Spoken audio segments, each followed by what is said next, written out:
Yes, Anteco Pharma is a contract manufacturer. We serve three industries: the pharmaceutical, medical device, and nutritional ingredient industries. And within that, specifically, we do freeze drying or lyophilization, aseptic filling, packaging, and material handling, such as blending and milling and bulk packaging. What qualities should a pharmaceutical company look for when seeking the services of a contract service provider? Well, I think there are several things that they need to look for, and I think the first one is technical competence. You certainly want to have a company that's able to do your job, that understands your needs, and has the technical ability and equipment that can do the job.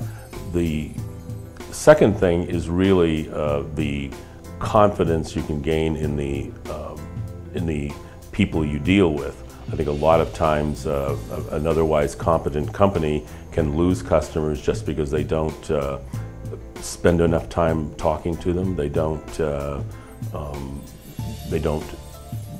maintain the correct timelines. They don't give them high priority.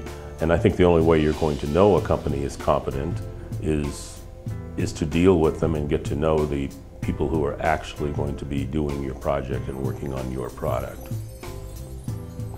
The pharmaceutical industry is becoming more and more global in nature. How do you stay current with the various regulatory agencies? Well, I do a lot of reading, and online makes it so much easier to access these kind of things. So it's something I specifically look for and deal with. I used to go to a lot of conferences. Now I am able to delegate others to go to regulatory meetings. But I'd say that if I look at where I learn the most, it's really from customers or potential customers. There's a great deal of information that you can gain from an audit or even a conversation with a customer, explaining what their needs are and what their issues from a regulatory status are. So I guess the answer is all of the above, but with the customer contact being probably the most important. The other thing, of course, is since we're ISO 9000, working to an international standard, we do get a lot of information from the certifying body that sort of comes with the certification and with our annual payment required to keep that. How important to your success is the input and expertise of your equipment vendors? I think it's absolutely essential. We, of course, being a contract manufacturer, believe in outsourcing, and that really includes information. At least in my experience of the years, the manufacturing and equipment vendors have become so much more than just salesmen. They've had to become storehouses of knowledge, if you were. Sales are done on a technical basis, and you know, I think with any project, almost always, if the project requires equipment or something we don't already have, we'll start with a vendor to get information about what's out there, to get information about how these things are used, and I usually find that to be very successful. Okay. And kind of going off of that, how important is it to your customers that you are very well versed in the latest technologies and that your equipment is up to date?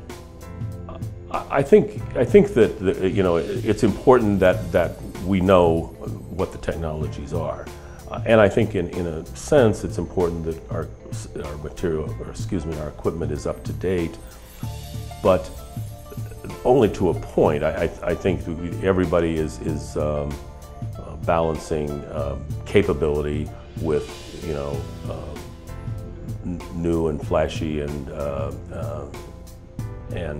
shiny, and I think at least most customers are knowledgeable about what adds value and what doesn't. Having said that, equipment and maintaining currency with the technology increases is probably our biggest challenge, because it is a cost, it's something that you can't recover quickly, but it's something we have to think of all the time to remain competitive first and to remain even a player at all in this changing industry. Where do you think your company will be in 5 years if you were to look towards the future? Well, I think in 5 years we're going to be about 10 times the revenue we have right now, and we're going to be about 4 or 5 times the number of employees we have right now. I say that with some level of confidence because I just finished writing a business plan to justify the expansion we completed, and that's the numbers I came up with. I believe that's a conservative look because I think the opportunities in outsourced pharmaceutical manufacturing are big, and partly our growth is limited by the resources that we have right now. But I think it's great opportunities to make that and better.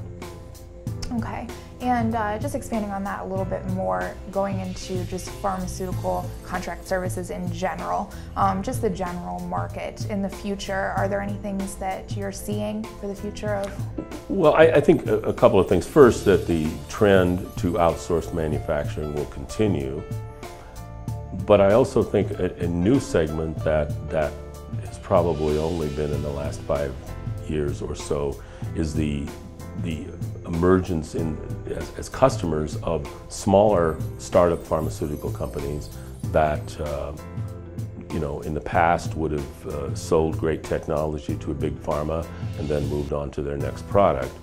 Today, these companies are forced to rather than selling technology, are moving toward having to have a product to sell, which requires manufacturing and process development. And that's a niche we really are interested in and a niche we hope to be a leader in.